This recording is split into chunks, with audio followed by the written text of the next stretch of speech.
Royal Rumble ২০২৬, যেখানে এক প্রকার সবাইকে চমকে দিয়ে রাম্বল জিতেছে রোমান রেইনস, যেটা অনেকের কাছেই পছন্দের সিদ্ধান্ত ছিল না। তবে পাঙ্কের সাথে গল্প দারুণভাবে সামনে এগিয়ে যাচ্ছে, এটা স্বীকার করতেই হবে। পাঙ্ক এই ম্যাচে চ্যাম্পিয়ন থাকবে, আর রোমান রেইনস ম্যাচটা হেরে যাবে। এটা অনেকের আশা হলেও সম্ভবত রোমান রেইনসই এই ম্যাচের বিজয়ী হতে চলেছে। আজকের আলোচনার বিষয় মূলত কেন রোমান রেইনস এই ম্যাচ জয়ের দাবি রাখে। এই প্রসঙ্গে প্রথম কারণ হলো পাঙ্ক তার মেজাজ হারিয়ে ফেলেছেন। এই গল্পের সবচেয়ে আলোচিত পয়েন্ট হলো পাঙ্কের নিজের মেজাজ এবং নিজের ওপর নিয়ন্ত্রণ হারিয়ে ফেলা। আবার অপরদিকে রোমান রেইনস টাইম লাইনে চলে এসেছে।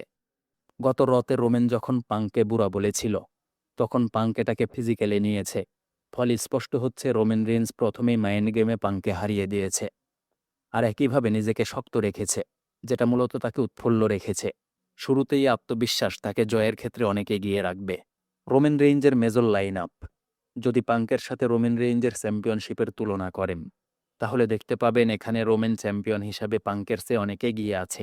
পাঙ্কের লাইন আপে সে খেলেছে ব্রন বেকার এবং রলিন্সের সাথে। অপরদিকে ট্রাইবল চিপের প্রতিটা অপোনেন্ট ছিল হাই কোয়ালিটির। পাঙ্কের কাছে চ্যাম্পিয়নশিপ থাকার চেয়ে তাকে হারিয়ে যদি রোমান চ্যাম্পিয়ন হয়, তবে গল্পের মধ্যে আরও আকর্ষণীয় কিছু দেখতে পাব। ফলে রোমান এই ম্যাচে অনেকটাই এগিয়ে আছে।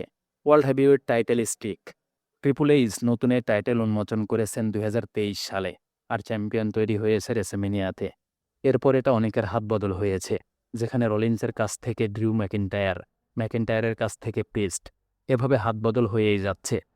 রেসেমিনি 41-এ চ্যাম্পিয়নশিপ যে উসর হাতে যায়, ফলে আমরা একটা বিষয় বুঝতে পারছি, এটা রেসেমিনিয়াতেই হাত বদলের সম্ভাবনা বেশি।